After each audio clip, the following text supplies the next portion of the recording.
sahabat Oase Rohani Katolik yang terkasih, dimanapun Anda berada, baik Anda yang sedang mendengarkan melalui daring dari kanal YouTube Komsos KAJ maupun KAJ radio lain ataupun mendengarkan melalui siaran radio, salam sehat dan penuh sukacita untuk Anda semua. Karena begitu besarnya rahmat dan kasih setia Allah kepada kita. Jumpa lagi bersama saya, Laurencia Fani dan Romo Hieronimus Roni Dahua MSC.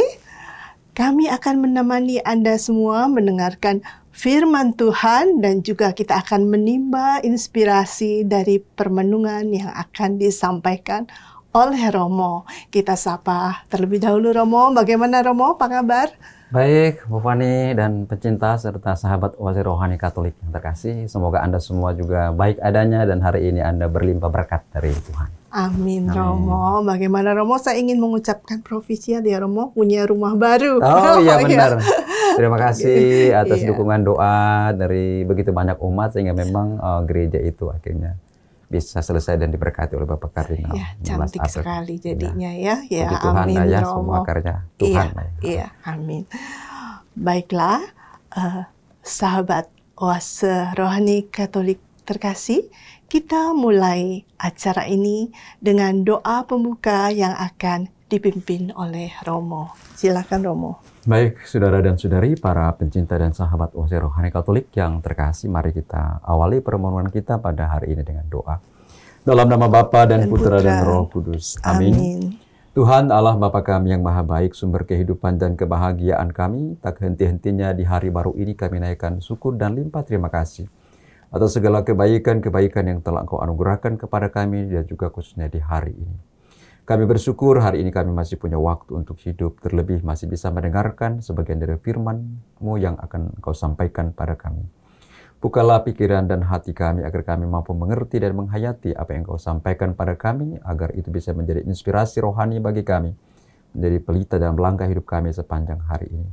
Bapa di surga, dalam bacaan-bacaan kitab suci hari ini Engkau mengajak kami semua untuk menjadi putra dan putri kesayangan-Mu, yang mencintai perintah-perintah-Mu dan juga mentaati perintah-Mu dan melaksanakannya dalam hidup kami sehari-hari. Jadikanlah kami anak-anak-Mu yang sepanjang hari ini tidak hanya menjadi pendengar firman saja, namun lebih daripada itu menjadi pelaku-pelaku firman, menjadi berkat bagi banyak orang, bagi keluarga kami yang kami jumpai. Bapa di surga, kami serahkan hidup kami dan perjuangan kami sepanjang hari ini ke dalam tangan-Mu, karena Engkau Allah yang maha baik dan maha sempurna, yang setia menyertai kami kini dan sepanjang segala masa. Amin. Dalam nama Bapa dan Putra dan Roh Kudus. Amin. Amin. Kita mulai dengan antifon pembuka. Pujilah nama Tuhan, pujilah, hai hamba-hamba Tuhan. Pujilah Tuhan, sebab Tuhan itu baik, bermazmurlah baginya, sebab namanya indah. Bacaan dari kitab Kejadian, bab 27, ayat 1-5, ayat 15-29. Ketika Ishak sudah tua, matanya menjadi kabur, sehingga ia tidak dapat melihat lagi. Pada suatu hari, ia memanggil Esau, anak sulungnya, dan berkata kepadanya, "Anakku," saut Esau, "Ya Bapa." Berkatalah Ishak, "Lihat, aku sudah tua, aku tidak tahu kapan aku mati. Maka sekarang ambillah senjatamu, tabung panah dan busurmu, pergilah ke padang dan burulah bagiku seekor binatang. Olahlah bagiku makanan yang enak, seperti yang ku gemari. Sesudah itu bawalah kepadaku, supaya ku makan, agar aku memberkati engkau sebelum aku mati." Tetapi Ribka mendengar ketika Ishak berkata kepada Esau, anaknya. Segera Esau pergi ke padang gurun memburu seekor binatang untuk dibawa kepada ayahnya. Sementara itu, Ribka mengambil pakaian yang indah kepunyaan Esau anak sulungnya yang disimpannya di rumah. Disuruhnya Yakub, anak bungsunya, mengenakan pakaian itu. Kedua belah tangan Yakub serta lehernya yang licin lalu dibalut dengan kulit anak kambing yang telah ia sembelih. Lalu ia memberikan makanan yang enak dan roti yang telah diolahnya kepada Yakub anaknya. Demikianlah Yakub masuk ke tempat ayahnya serta berkata, "Bapa," sahut ayahnya. "Ya anakku, siapakah engkau?" Kata Yakub kepada ayahnya, "Akulah Esau, anak sulungmu. Aku telah melakukan seperti yang Bapa katakan kepadaku. Bangunlah, duduklah dan makanlah daging buruan masakanku ini. Lalu berkatilah aku." Lalu Ishak berkata kepada anaknya, "Lekah juga engkau mendapatnya, anakku?" Jawab Yakub, "Karena Tuhan Allahmu membuat aku mencapai tujuanku." Lalu kata Ishak kepada Yakub, "Datanglah mendekat, anakku, supaya aku meraba engkau. Apakah engkau ini anakku Esau atau bukan?" Maka Yakub mendekati Ishak ayahnya, dan ayahnya merabanya serta berkata, "Kalau suaranya, suara Yakub. Kalau tangannya, tangan Esau." Jadi Ishak tidak mengenal dia karena tangannya berbulu seperti Esau, kakaknya. Ishak hendak memberkati dia, tetapi ia masih bertanya, "Benarkah engkau ini anakku Esau?" Jawabnya, "Ya." Lalu berkatalah Ishak, "Dekatlah makanan itu kepadaku, supaya ku makan daging buruan masakan anakku, agar aku memberkati engkau." Maka didekatkannya lah makanan itu kepada ayahnya. Lalu Ishak makan. Dibawanya juga anggur kepadanya, lalu ia minum. Berkatalah Ishak kepadanya, "Datanglah dekat-dekat dan ciumlah aku, anakku." Yakub lalu mendekat dan mencium ayahnya. Ketika Ishak mencium bau pakaian Yakub, diberkatinya dia, katanya, "Sesungguhnya bau anakku adalah sebagai bau padang yang diberkati Tuhan. Allah akan memberikan kepadamu embun dari langit dan tanah-tanah gemuk di bumi dan gandum serta anggur berlimpah-limpah.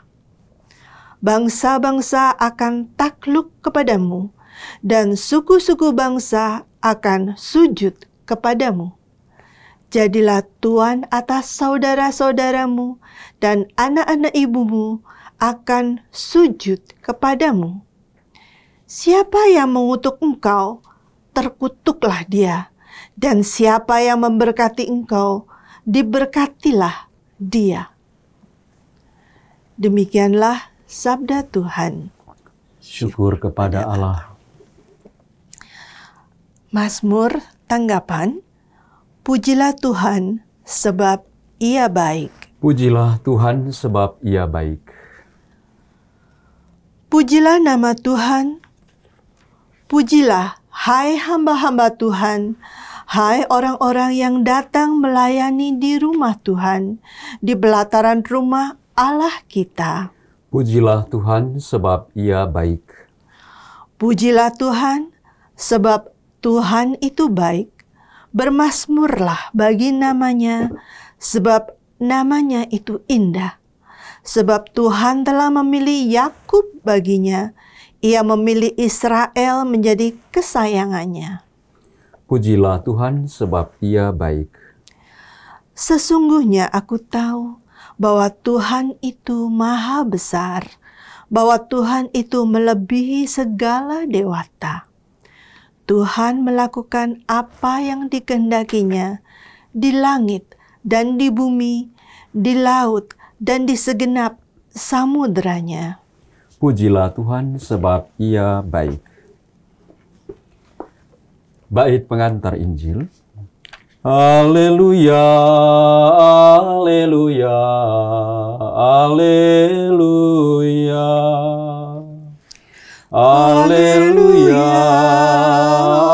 haleluya, haleluya. Domba-dombaku mendengarkan suaraku, sabda Tuhan. Aku mengenal mereka dan mereka mengikuti aku. Haleluya, haleluya, haleluya. Tuhan sertamu dan sertamu juga. Inilah Injil suci menurut Matius. Dimuliakanlah Tuhan. Kita baca dari Injil Matius pasal 9 ayat 14 sampai 17. Sekali peristiwa datanglah murid-murid Yohanes kepada Yesus dan bertanya, "Kami dan orang Farisi berpuasa, tetapi mengapa murid-muridmu tidak?" Jawab Yesus kepada mereka, "Dapatkah sahabat-sahabat mempelai laki-laki berduka cita selama mempelai itu bersama mereka? Tetapi akan tiba waktunya mempelai itu diambil dari mereka, dan pada waktu itulah mereka akan berpuasa. Tak seorang pun menambalkan secari kain yang belum susut pada baju yang tua, karena jika demikian, kain penambal itu akan mencabik baju itu, lalu makin besarlah koyaknya.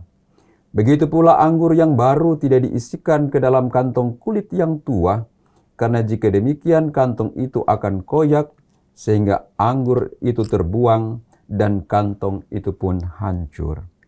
Tetapi anggur yang baru disimpan orang dalam kantong yang baru, dan dengan demikian terpeliharalah kedua-duanya." Demikianlah sabda Tuhan. Terpujilah Kristus. Sahabat Oase Rohani Katolik yang dikasihi Tuhan, demikianlah kita sudah mendengarkan bersama firman Tuhan. Sekarang kita akan mendengarkan permenungan yang akan disampaikan oleh Romo Roni. Romo, bagaimana? Apa yang ingin Romo sampaikan tentang bacaan yang pertama ya Romo ya? Bagaimana kitab Kejadian menceritakan tentang berkat yang diberikan oleh Ishak kepada Israel.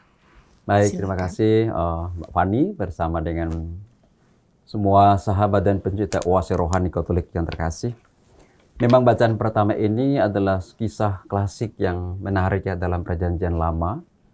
Kita tahu bahwa Ishak dan Ribka itu mempunyai dua anak laki-laki kembar ya. Satu bernama Esau dan satu bernama Yakub. Dan kedua-duanya ini mempunyai pembawaan dan sikap sifat yang berbeda ya. Kalau Esau itu memang dia seorang yang kekar, yang besar dan juga badannya juga berbulu ya. Dan dia sangat hobi dengan berburu ya. Dan dia menjadi kesukaan papanya ya. Jadi kita katakan anak papa deh ya, anak papi dah. Sementara Yakub ini orang yang halus, sederhana, kulitnya juga mungkin kinclong ya, dan juga mungkin pandai masak karena dia suka bantu-bantu maminya untuk masak. Dan lebih daripada itu, memang Yakub ini adalah anak yang takut akan Tuhan. Ya. Karena itu dan dia menjadi anak mami ya, dia sangat disukai oleh maminya. Karena itu ketika Ribka maminya ini dengarkan ada percakapan antara Ishak dan Esau seperti itu, dia kemudian merancang sebuah cerita lain agar kalau boleh memang Ishak ini memberkati Yakub yang saya kira memang Yakub sudah ditentukan oleh Tuhan bahwa pribadi yang diberkati. Nah, dari bacaan pertama ini sekurang-kurangnya ada 3 pesan rohani yang bagus untuk kita jadikan sebagai bahan perenungan dan pegangan kita sepanjang hari ini. Yang pertama bahwa rancangan Tuhan itu kadang tidak sama dengan rancangan manusia. Iya. Pikiran Tuhan itu kadang tidak sama dengan pikiran manusia. Dan kalau kita pinjam kata-kata dari Nabi Yesaya ya, rancanganku bukanlah rancanganmu, pikiranku bukanlah pikiranmu. Tapi sebagai orang beriman kita percaya bahwa setiap rancangan dan pikiran Tuhan itu selalu baik dan menyelamatkan, mendatangkan kebahagiaan bagi kita manusia. Karena itu memang rancangan dari Ishak ternyata tidak sama dengan rancangan dari Tuhan. Iya. Ya. Rancangan Ishak kan dia suka supaya anaknya Esau yang dia berkati. Sementara rancangan Tuhan ya Yakub lah yang diberkati. Sekalipun dengan cara yang secara manusia kita dengarkan kok seperti ada sandiwara ini. Tetapi Tuhan memang punya cara dan memang Tuhan punya waktu dan Tuhan memang punya orang yang tepat untuk diberikan berkat dalam hidupnya. Apalagi orang yang takut akan Tuhan. Jadi pesan pertama untuk kita semua, para sahabat dan pencinta OC Rohani Katolik yang terkasih, bahwa memang rancangan Tuhan kadang tidak sama dengan rancangan kita manusia. Tapi bagi orang percaya, setiap rancangan Tuhan itu selalu indah pada waktu yang mendatangkan sukacita. Terlebih saat kita memang berpasrah kepada Tuhan. Pesan yang kedua adalah Tuhan itu tidak pernah salah untuk memilih dan memberi berkat kepada anaknya.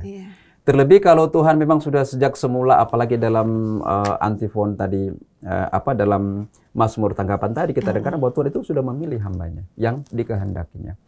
Tuhan itu tidak pernah salah memberi berkat kepada kita umatnya. Yang salah itu kadang kita punya penilaian, kita punya persepsi dan kita punya standar. Hari ini Tuhan beri kita berkat yang berlimpah, tapi kita merasa kok tidak seperti yang saya inginkan. Tapi Tuhan beri berkat kita pada hari ini. Buktinya Tuhan beri hari baru. Tuhan beri kita nafas kehidupan. Tuhan beri kita pekerjaan. Tuhan beri kita hasil dari jerih payah kita. Cuma terkadang kita yang merasa kok Tuhan nggak berkati karena standar kita dengan standar Tuhan itu berbeda. Karena kita manusia kan maunya yang lebih, maunya yang besar, maunya yang gede. Tapi kalau Tuhan baru beri engkau hari ini seperti ini, harusnya engkau syukurilah. Terimalah semuanya dengan penuh syukur bahwa Tuhan masih memberi engkau hidup dan berkat-berkat.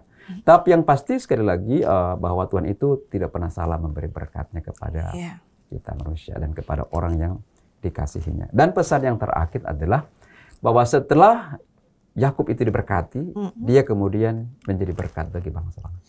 Menjadi berkat bagi banyak orang. Dan saya kira pesan untuk kita semua. Sepanjang hari ini Tuhan memberkati kita semua, maka hendaklah kita juga belajar menjadi berkat bagi orang lain.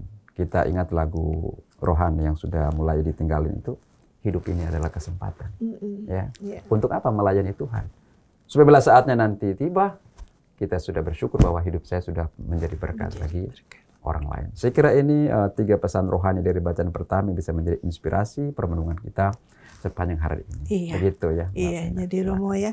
Jadi rancangan Tuhan tuh selalu indah. Selalu indah, betul.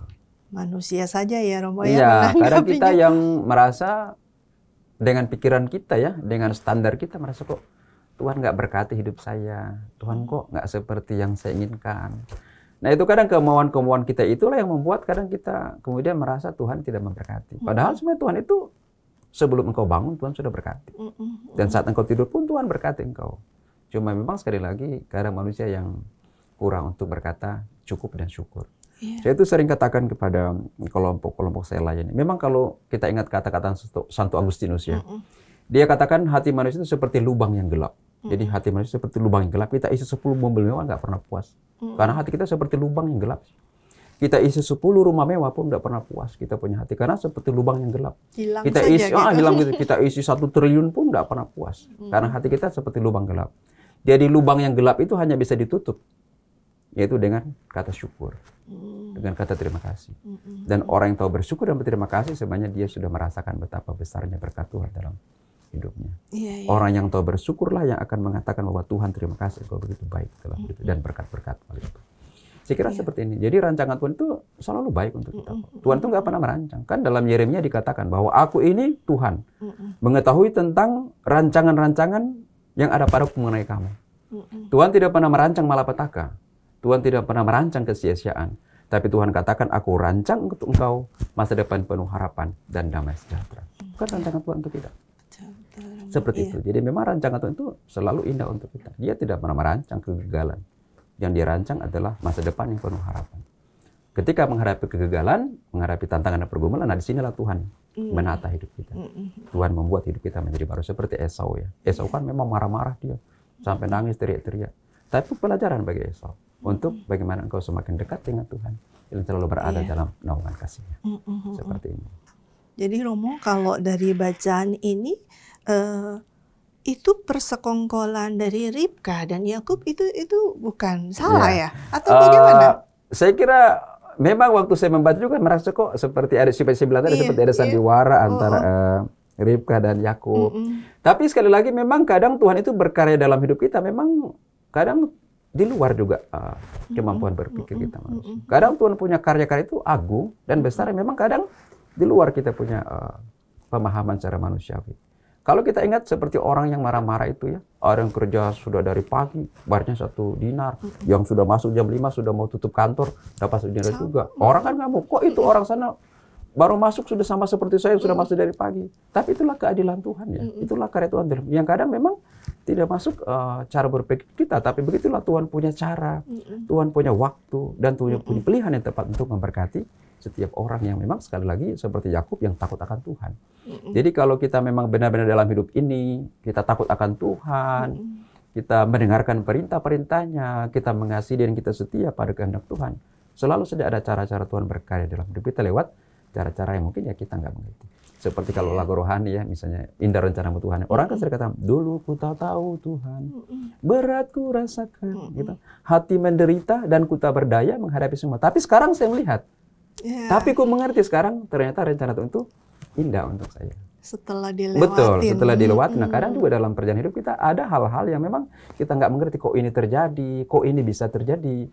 Tapi ketika kita pasrah pada Tuhan dan ikuti jalan Tuhan, kita akan melihat, oh ternyata ini rencana Tuhan dan itu ternyata indah. Itu seperti misalnya gereja saya ya, gereja Kampung Duri ya. Itu juga sama, saya waktu disuruh ke Damai, saya nggak mau. Waktu pimpinan saya datang, saya bilang, apa nggak ada orang lebih baik dari saya? Karena saya sudah membayangkan betapa sulitnya di sana. Bahwa saya merasa nggak mampu, 30 tahun bayangkan berjuang. Romo-romo hebat sudah masuk ke situ. Romo yang saya gantikan pun lebih hebat. Saya merasa nggak mampu. Tapi saya cuma berdoa, Tuhan, kalau memang saya ke sana, kalau ini sudah rencana Tuhan, beri tanda bahwa saya bersama umat di Damai boleh bangun rumahmu di sana. Dan bersyukur ketika saya masuk, 6 bulan kita urus izin dan kita bangun nggak setahun, sudah pemberkatan.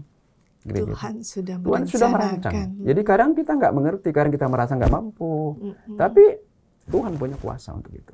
Sehingga ya memang sih kalau kita baca secara logika, kok ini seperti Ribka dan Yakub ini kok bersekongkol ini bohong-bohongi sama si Ishak bapaknya. Tapi ya begitulah ya Tuhan memberkati ya. Tapi artinya kita juga sebagai orang beriman ya jangan bersekongkol-sekongkol lah ya untuk jatuhkan orang. Dengan sekongkol untuk tipu-tipu orang tua kita. Ya, saya kira ini hanya cerita kitab suci yang memberi inspirasi kita untuk mengatakan bahwa Tuhan itu punya waktu, punya cara untuk memang memberkati setiap orang yang berkenan di hatinya, seperti itu. Dan kita juga bisa saling memberkati ya Romo ya. Dan mungkin pasalnya untuk saya sebenarnya dalam keluarga misalnya, nggak boleh ada anak papa, nggak boleh anak mami deh. Kalau boleh anak-anak itu semua kita serahkan Tuhan, jadilah kehendak-Mu atas anak-anak saya.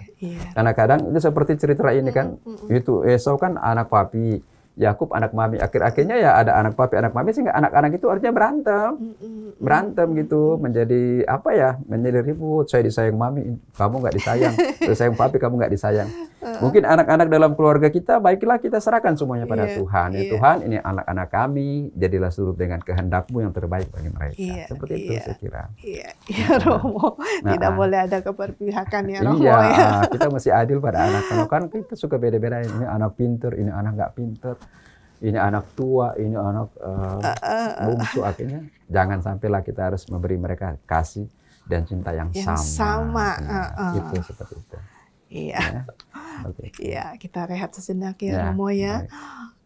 Sahabat Oase Rohani Katolik yang dikasihi Tuhan, jangan kemana-mana, kita akan rehat sejenak.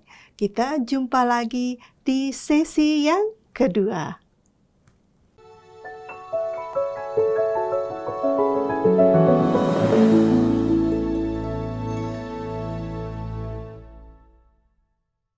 Jumpa lagi di sesi kedua acara Oase Rohani Katolik bersama kami, Romo Hieronimus Roni Dahua MSC dan saya Lorencia Fani. Sebelum kita lanjutkan perbincangan kita. Bagi Anda yang ingin menyampaikan sesuatu, dapat menghubungi kami di orkaj2021@gmail.com atau di telepon WhatsApp 0881 0251 33438. Baik Romo, kita lanjutkan perbincangan kita ya Romo. Ya. Mungkin Romo bisa membuat resume sedikit ya untuk pembicaraan kita yang tadi Romo, sedikit aja. Jadi pemirsa, sahabat yang baru mengikuti di sesi kedua ini bisa langsung dapat gitu ya. Silakan. Oke, baik para sahabat dan pencinta OC Rohani Katolik yang terkasih, dalam bacaan pertama tadi kita sudah banyak berbicara, merenungkan tentang kisah hidup keluarga Ishak, Ribka bersama kedua anak mereka, Esau dan Yakub. Dari kisah itu kita dapat belajar bahwa Tuhan itu selalu setia kepada kita umatnya, dan Tuhan selalu memberkati kita dengan cara Tuhan, dengan waktu Tuhan, dan dengan pilihan Tuhan yang terbaik bagi orang yang takut akan Tuhan. Oleh karena itu dalam kehidupan kita, apapun adanya, kita dalam hidup ini kita harus selalu bersyukur kepada Tuhan, karena Tuhan baik, dan Tuhan juga punya rancangan-rancangan yang indah untuk kita sekalian. Ketika ada tantangan, ada pergumulan, kadang Tuhan juga menempatkan peristiwa-peristiwa itu dalam hidup kita agar kita menjadi lebih matang, lebih dewasa, lebih tumbuh dalam iman, dan lebih dekat dengan Tuhan sendiri. Iya Romo, terima kasih. Lalu kita lanjut ya Romo ya. Begitu indah rencana Tuhan untuk kita semua. Kita lanjut Romo untuk bacaan Injil ya Romo ya. Tentang puasa. Baik. Ya, silakan Romo. Baik, dalam bacaan Injil kita mendengarkan sedikit pengajaran Yesus tentang hal berpuasa. Ya. Karena memang ada beberapa orang, yaitu murid-murid Yohanes itu datang bertanya pada Yesus. Yesus, kami ini murid-murid Yohanes dan orang Farisi berpuasa. Kok murid-murid kamu tidak berpuasa? Yesus tidak menjawab, dia hanya katakan ya nggak mungkin lah ada mempelai laki-laki kemudian mempelai perempuan berduka cita. Mereka pasti akan bersuka cita. Sebenarnya Yesus ingin mengatakan kepada kita sekalian dari kisah Injil ini adalah yang pertama, yaitu bahwa berpuasa itu bukan hanya persoalan makan dan minum. Kadang-kadang ada orang berpikir saya itu berpuasa, yaitu nggak makan, nggak minum. Misalnya setiap hari Jumat pertama, setiap hari Rabu, saya puasa, nggak makan dan nggak minum. Bukan persoalan soal nggak makan, nggak minum. Tapi bagi Yesus berpuasa itu adalah bagaimana kita memfokuskan hidup kita kepada Kristus Yesus. Ini paling penting. Dan kita membiarkan hidup kita itu diubah oleh Yesus. Menjadi manusia baru. Karena ada orang berpuasa misalnya, ada orang berpuasa, dia nggak makan, nggak minum, tapi sombong. Ampun, minta ampun. Ada orang nggak makan, nggak minum, dia puasa hari itu, tapi aduh fitnahnya sama orang itu luar biasa. Ada orang nggak makan, nggak minum, tapi aduh nggak jujur. Ada orang nggak makan, nggak minum, tapi ketika ada orang saudaranya yang berkekurangan, dia lipat tangan dan palingkan wajah. Ini kan you berpuasa, you nggak makan, nggak minum, tapi rohani you nggak berpuasa. Karena itu Paus Fransiskus memberi pesan-pesan yang bagus untuk puasa. Artinya jangan cuma soal puasa makan dan minum, tapi puasa marah-marah, puasa kecewa, puasa iri hati, puasa kesombongan, puasa kedengkian. Ini yang penting, karena untuk apa you nggak makan, nggak minum, tapi hati kamu dengki. Hati kamu sombong, hati kamu marah-marah, ngapain lu puasa? You susahin diri sendiri. Nah itu sebenarnya Yesus katakan, kalau itu kantong baru, dikasih anggur yang baru, oke. Tapi kalau kantong lama, kasih anggur baru, koyak. Sama seperti itu. Biar you nggak makan, nggak minum, tapi kalau hati kamu tetap hati yang lama, hidup kamu nggak berubah sama sekali. Jadi ini pesan pertama dari Yesus, jadi berpuasa itu bukan persoalan makan atau minum. Ya, sekalipun itu memang menjadi sarana. Itu memang menjadi tanda. Tapi yang lebih penting dari puasa menurut Yesus itu adalah bagaimana engkau berfokus untuk hidup bersama Yesus. Dan membiarkan hidupmu itu diubah oleh Yesus. Ya, itu yang pertama. Yang kedua, berpuasa itu bukan persoalan makan dan minum, tapi bagaimana engkau berniat. Jadi engkau punya niat. Untuk apa? Untuk mau hidup lebih baik. Itu yang penting.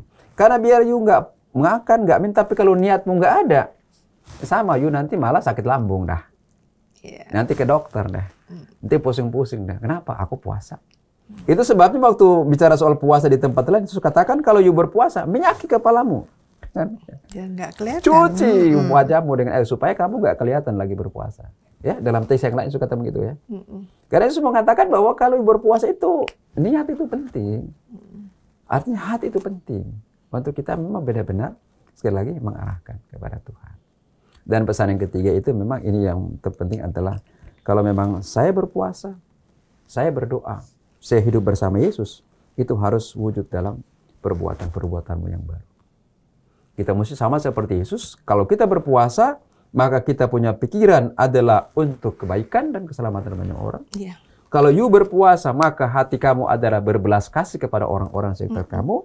Dan kalau kamu berpuasa, maka kamu harus berjalan, berkeliling sambil berbuat baik. Itulah puasamu yang sejati. Berpuasa sambil berkeliling, berbuat baik. Karena ada orang puasa tapi waduh, berkeliling ceritain kejelekan orang lain. Kalau berpuasa tapi keliling, kunjungi teman-temannya. Tapi kunjungi teman-temannya itu pekerjaan apa? Gosip lah.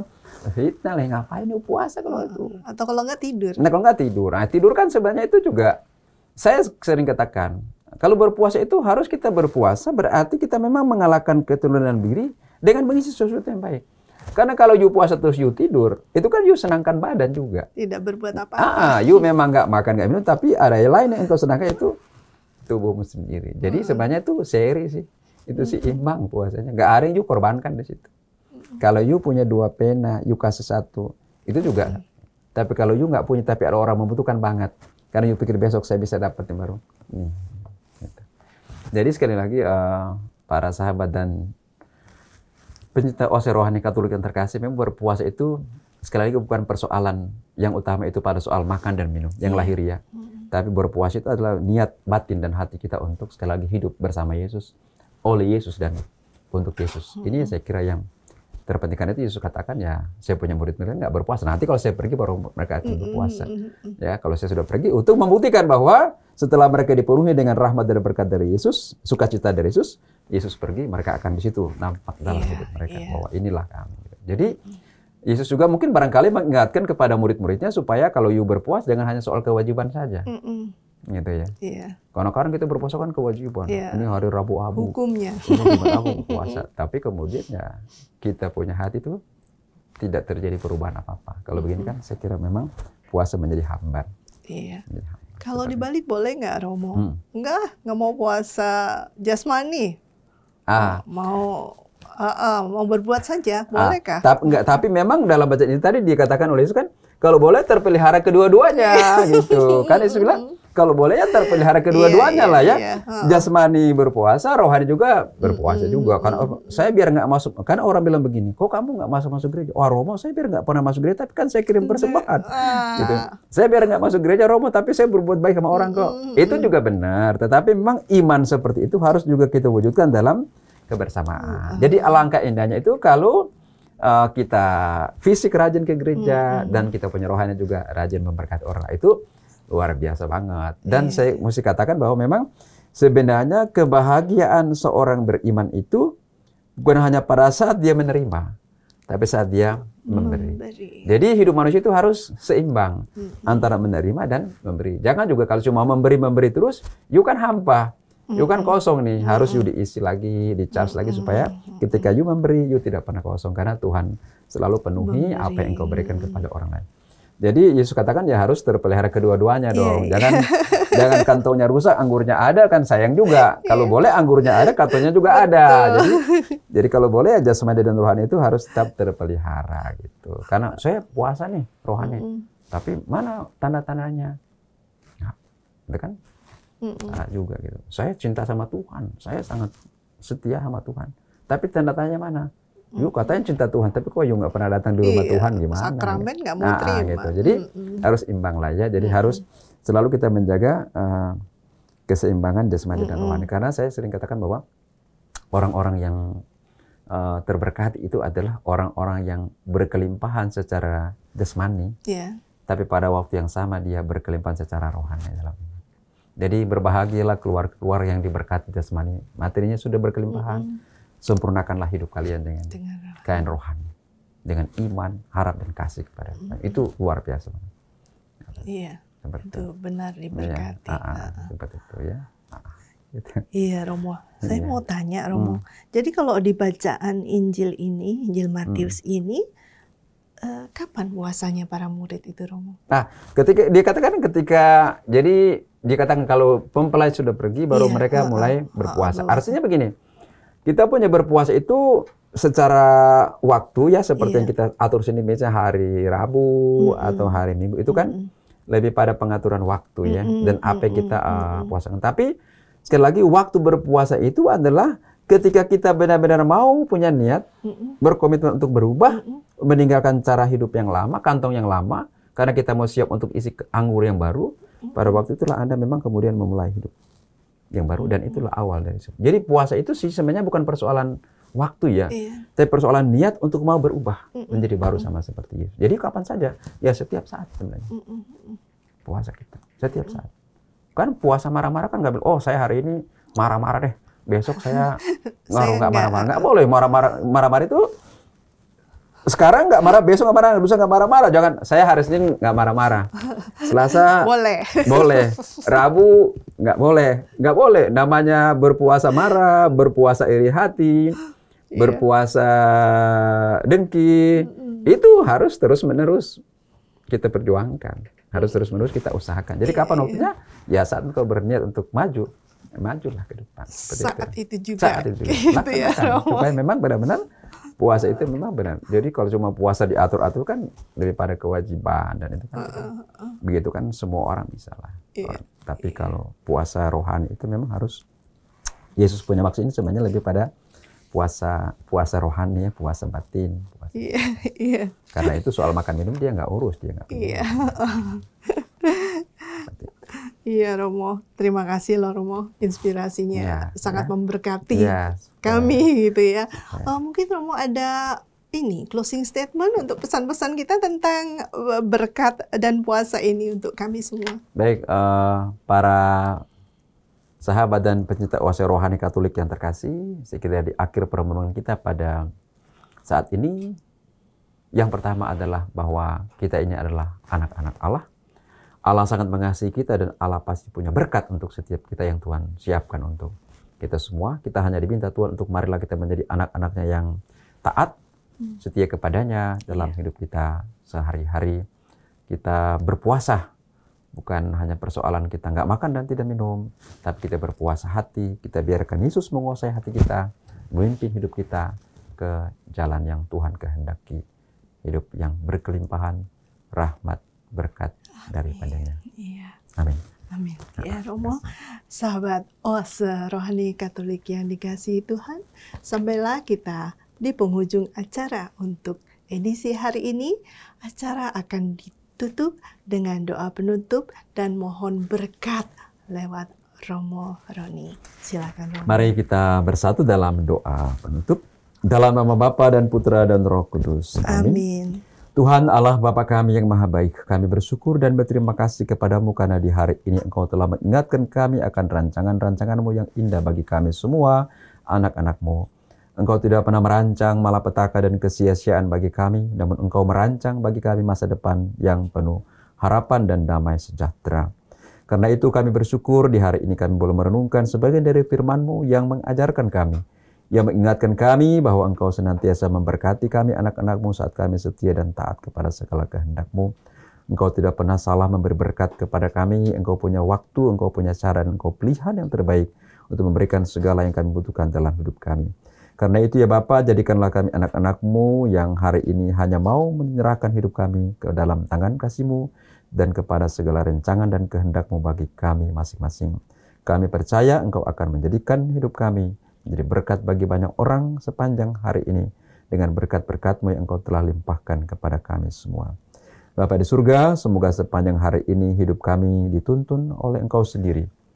Kami diinspirasikan oleh kehendak-Mu sendiri, dan biarlah sepanjang hari ini kami mengasihi Engkau dan mengasihi sama kami seperti yang telah kami alami dalam hidup kami masing-masing. Bapa di surga, inilah hidup kami, doa kami anak-anak-Mu. yang kami bawa kepadamu dengan pengantaran Kristus Tuhan kami. Amin. Amin. Semoga Tuhan beserta kita sekarang dan selama-lamanya. selama-lamanya. Semoga kita semua sepanjang hari ini dalam seluruh hidup, usaha, pekerjaan, dan niat-niat baik kita masing-masing. Kita semua dilindungi, dikuatkan, disertai dengan berkat Allah yang Maha Kuasa, Bapa dan Putra dan Roh Kudus. Amin. Amin.